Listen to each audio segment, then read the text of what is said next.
Promesse biblique du jour, bonjour à tous.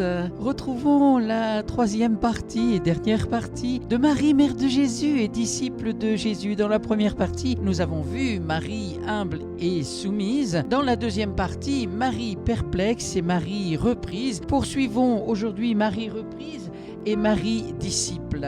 Nous avons vu qu'une nouvelle relation était nécessaire. Christ lui-même a signalé ce besoin d'une nouvelle relation. Lisons cela dans Luc chapitre 8, versets 19 à 21 et aussi voir dans Marc chapitre 3, versets 31 à 35.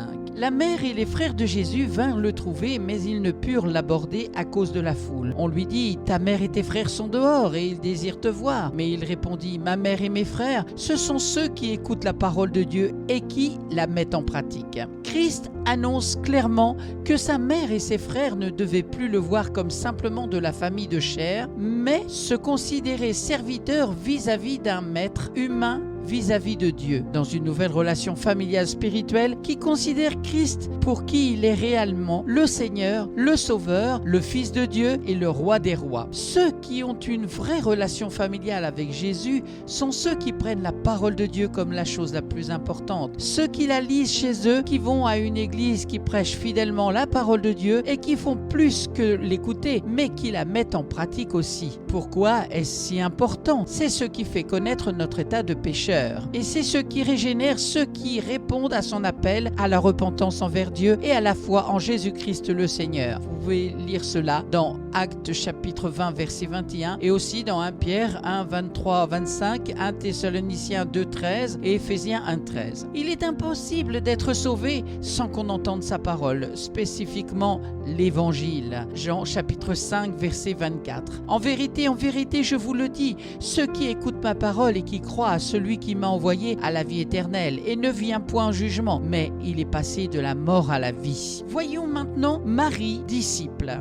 Après que Jésus soit remonté au ciel, on retrouve Marie dans Acte 1 chapitre 14 en train de prier et d'être enseignée par les apôtres. Marie ne recevait pas la prière, elle priait elle-même avec les autres disciples en tant que disciple. Tous d'un commun accord persévéraient dans la prière avec les femmes et Marie, mère de Jésus, et avec les frères de Jésus. Acte chapitre 1 verset 14. Deux de ses frères dans la chair ont écrit des épîtres contenues dans la Bible, Jude et Jacques. Et ni l'un ni l'autre ne s'introduit comme frère de Jésus, mais plutôt comme serviteur de Jésus. Vous pouvez lire cela dans Jude chapitre 1 verset 1 et dans Jacques chapitre 1 verset 1. L'apôtre Paul explique la nouvelle relation qu'il y avait entre la famille de chair de Jésus et celui qu'il reconnaissait depuis comme le Seigneur Jésus. Ainsi, dès maintenant, nous ne connaissons personne selon la chair. Et si nous avons connu Christ selon la chair, maintenant, nous le connaissons plus de cette manière. Si quelqu'un est en Christ, il est une nouvelle créature. Les choses anciennes sont passées, voici, toutes choses sont devenues nouvelles. Lisez cela dans 2 Corinthiens chapitre 5 versets 16 à 17. Le monde de chair que Marie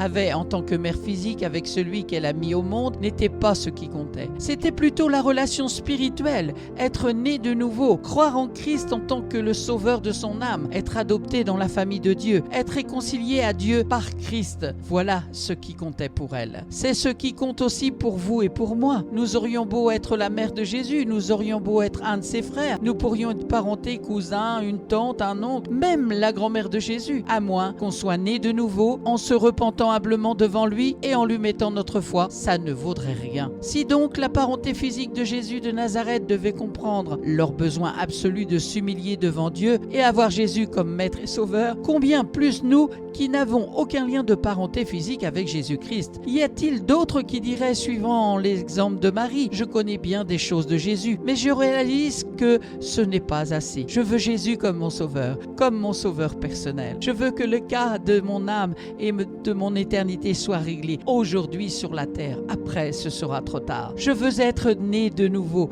régénéré, avoir une relation vivante et personnelle avec Jésus-Christ en tant que Seigneur et Maître. Je veux avoir cette certitude et cette assurance de savoir qu'il est mon sauveur d'une manière parfaite et totale et qu'il n'y aura rien à rajouter au salut de mon âme. Je ne veux pas juste espérer que je m'y rende selon ce que bon me semble, mais je veux avoir l'heure juste, savoir ce que Dieu pense de mon cas et de ce qu'il va me dire au jugement dernier. Je veux l'accepter aujourd'hui comme Sauveur, Seigneur et Maître de ma vie. Pour vous qui n'êtes pas exactement sûr où vous iriez si vous mourrez à l'instant même, aujourd'hui, vous pouvez régler la situation d'une façon finale en acceptant Jésus comme votre Sauveur et Seigneur personnel. La manière dont la Bible en parle, c'est important. Notre référence, c'est la Bible, la parole de Dieu. Amen. Merci Père pour ta parole que tu nous as laissée. Merci parce que tu nous as pas laissés orphelins. Tu nous as laissé ton Saint-Esprit.